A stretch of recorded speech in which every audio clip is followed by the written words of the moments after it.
Would you all please, it's on. Would you all please open your hymnals to hymn number 589. Today we are going to spend a little bit of time singing and talking about the music of the Lutheran Reformation, and we're going to begin with this particular hymn, Lord, Keep Us Steadfast in Thy Word, which is a cornerstone hymn to the Lutheran Church. It was written later in Luther's life, and he specifically called it a hymn for children. And I think one of the reasons he did that is that even though the Reformation had seen a great deal of success, and sometimes startling success, he knew that the work of preaching the gospel in the world was not going to be easy for his children or for their children either. So it is a Trinitarian hymn. You'll see references to the Father, Son, and the Holy Spirit. And interestingly to note, in Luther's version, which is omitted in many of the modern versions that appear in the hymnals, he said, "Defend us from the Pope and Turk." And the reason for that, of course, is that the Protestant church, the Lutheran church especially, felt themselves in a vice grip, kind of. On the one hand, you had the imperial armies, the Roman armies that represented the power of the papacy, and on the other hand, you had the invasions from the east of the Turks, and it wasn't just because they were Turkish, but it was, of course, because of Islam, which he saw as a great threat to the safety of the Christians.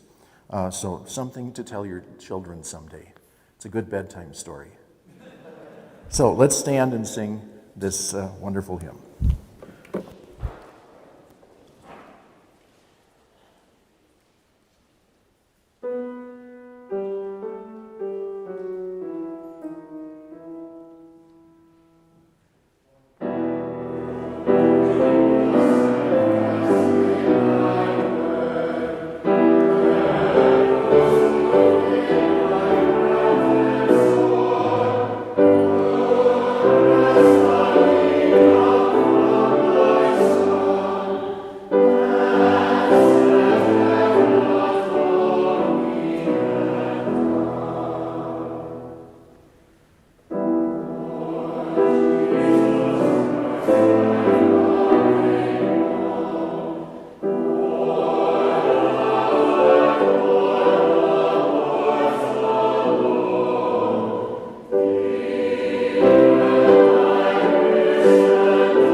There was a great and renewed flowering of hymnody that occurred along with the Lutheran Reformation.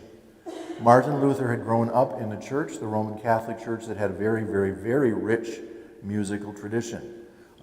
Music for the choirs, music sung by those who led the service, and yes, even some congregational hymnody. A fair amount of congregational hymnody that was associated with the Roman Catholic Church before the Reformation started.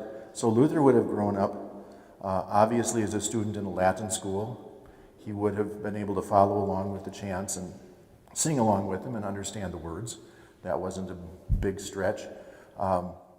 He also would have been able to sing certain hymns in German that he would have sung at home, sometimes as a part of the Christmas Mass, sometimes as a part of the Easter Mass, Pentecost as well. Those were times when those vernacular songs found their way into the service, even in those days before the Reformation. So at the time of the Reformation, because he had not just a musical sensibility, but a very strong musical training, he wanted to keep everything that was good and add to that. And many followed his example. And I think when we look especially at the hymns that we have from Luther that The texts date from the 14th and even sometimes the 13th centuries. These are the hymns that were the nearest and dearest to his heart when he was a child. His mother might have sung them to him, his father. And certainly they were sung in the school system as well, because music was a big part of the instructional day. Every day after lunch, they gathered for an hour to an hour and a half of music making, in addition to studying music theory as part of their liberal arts curriculum. So he was a capable musician, and while some people were afraid of music, this has always been the case in the church. The early church especially had big debates about what kind of music should we use and how can we use it in the church. Because there was a fear that music had such a power over people's emotion that if we use music to such a degree that emotion becomes elevated, then they will not pay attention to the words. Luther wasn't so worried about that, because he saw the music as a way to get the words onto the lips and into the hearts of the people singing it.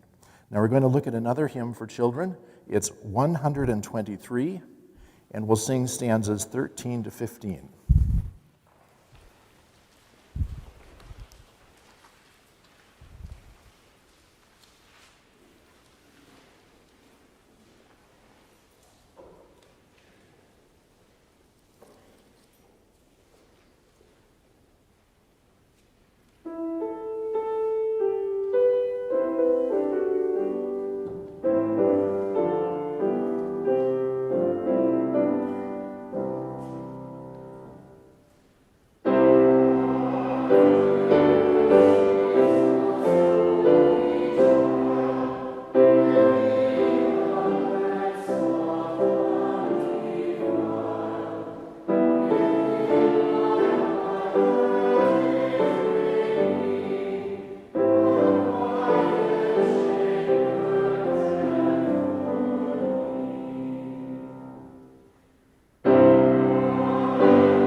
And there's an interesting musical signature that we see in Luther sometimes.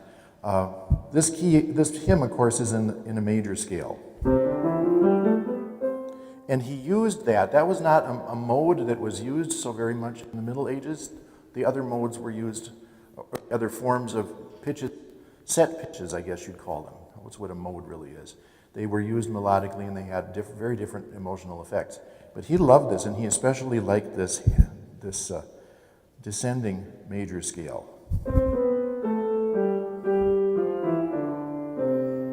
We hear that also at the end of A Mighty Fortress Is Our God. Same deal. So he was sort of, in that regard, he was breaking some barriers. Turn next to hymn 440. Even as he recognized the value of the old music and the old texts from the Roman church he had grown up in, he, of course, had a special place in his heart for the text of the Psalms. Part of that would have been based on the fact that in his days as a monastic, psalmody was a very, very important part of their worship. In fact, they sang all 150 psalms every week.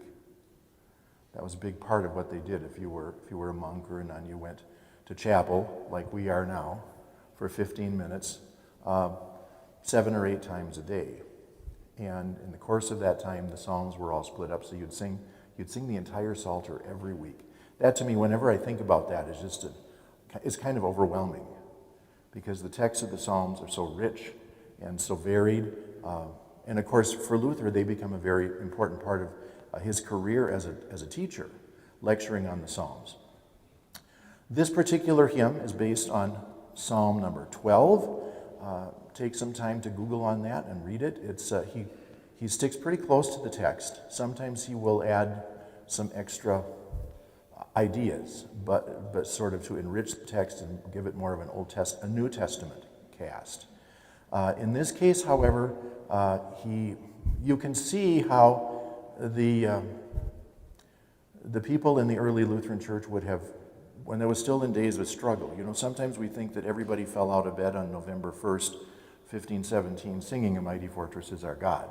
And that's not, of course, how the Reformation worked. It took a long time, and there were a lot of people who, for conscientious reasons, didn't want to give up the Roman Catholic faith. They didn't see the rationale behind Luther's reforms.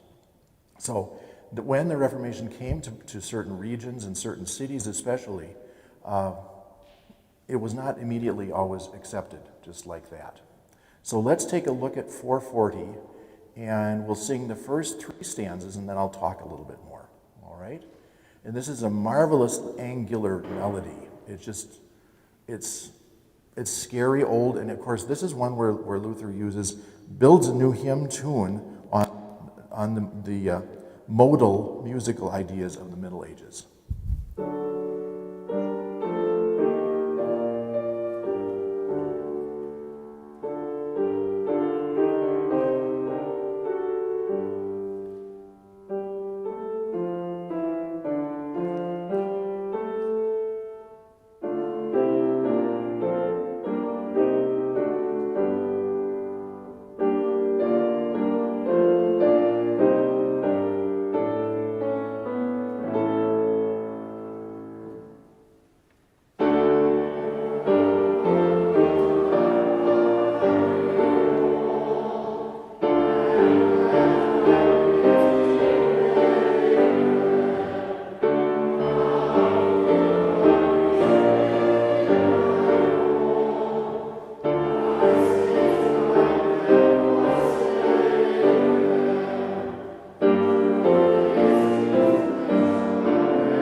One of the wealthiest cities in the Germany of those days was a city by the name of Lübeck, which was way, way, way up north. Lübeck was important because it was the center of one of the wealthiest trade organizations throughout Europe. It was called the Hansa. And so the chief Hansestadt, the chief city of the Hansa, was Lübeck. And Reformation bubbled there for a while. Leadership was not sure what direction they were going to go. And you have to remember that when the Reformation came in, it wasn't just about changing what happened in church, but it was also about what changed with the schools and with the hospitals and how we take care of the poor. It was a very complex issue. So Lübeck was also, in addition to being a very wealthy city, it was an imperial city, which meant they had a great deal more independence and power than a lot of other towns. And in that particular city, the group of priests who were associated with the thing called the cathedral chapter, they were the ones, the cathedral chapter was a group that made all the decisions about religion. And you can go and visit the room where the chapter met. Usually, a lot of times the chapter houses are built in the round with chairs all the way around the edge. That's where the big decisions were made. Well, things were coming to a head, and there were some announcements that were going to be coming from the chapter about what direction they thought Lübeck should go. Well, there was a service, and it was the Roman bishop was preaching. And even though they had allowed Lutheran preaching to already start to happen in the city, and people knew everything was at a breaking point. You know how that goes? Like, you ever watch the news? What happens after the long sermon that had sort of encouraged a very conservative approach in Lübeck, retain the Roman Church kind of talk, two young men, probably the age of some of you in this room, stood up in a corner of the cathedral and started to sing this hymn. And everybody joined in. They had it memorized already at that point. And that was, so sometimes the Reformation in Lübeck is referred to as the Singers' Reformation. I like that. Because those two guys started it out. And God did hear them, and Lübeck becomes a very important center of Lutheran Christianity. And because of its connection to this worldwide web of commerce, every ship that left Lübeck went out with Lutheranism on it. And it went from the north way to the south, as far away as Poland, the heart of Poland, in fact. So here we go. Let's stand up and do 4, 5, and 6. And the fifth stanza talks about silver being tried by fire. This is what refining precious metal is.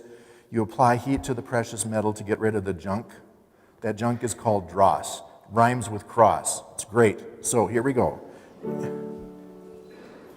And 4, 5, 6, 2, ready, go.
Cling to that hope. Have a wonderful day, and please put your books back on the